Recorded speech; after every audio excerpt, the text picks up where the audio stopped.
ЖМ арнасы ұсынады. Айымның ғажайып әлемі. Ал балалар, эссе жазып қойдыңдар. Сонымен кім тақтаға шығады? Мен болашақта дәрігер болғым келеді. Адамдарды емдеп, денсаулықтарына қараймын. Бұл іс менің қолымнан келеді деп ойлаймын. Жарайсың, Аружан. Отыра ғой.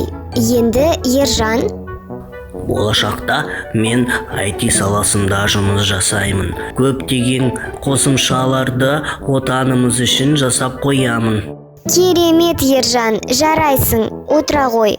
Ал енді Жандос оқып берсін. Мен болашақта ғылым профессоры боламын. Жоғары оқу орнында жұмыс жасап, Қазақстанның тарихын зерттеймін.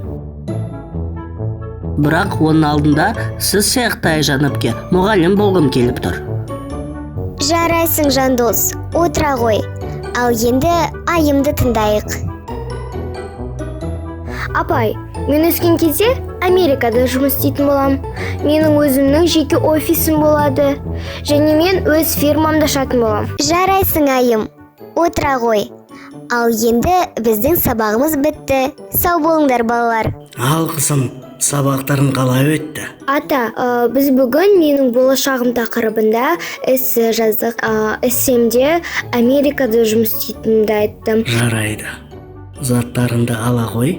Бүгін біз саяхатқа барамыз. Алақай!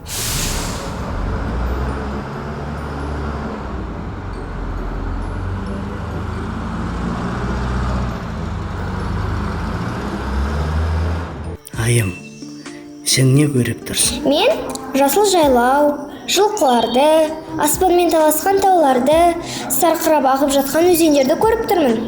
Дұрыс қызым, бұл біздің отанымыз, Қазақстан. Ата, мен түсіндім. Енді мен Қазақстанның болашағы үшін алдыға талпынатын боламын. Өзіміздің туған жерімізге ешқандай жер жетпейді.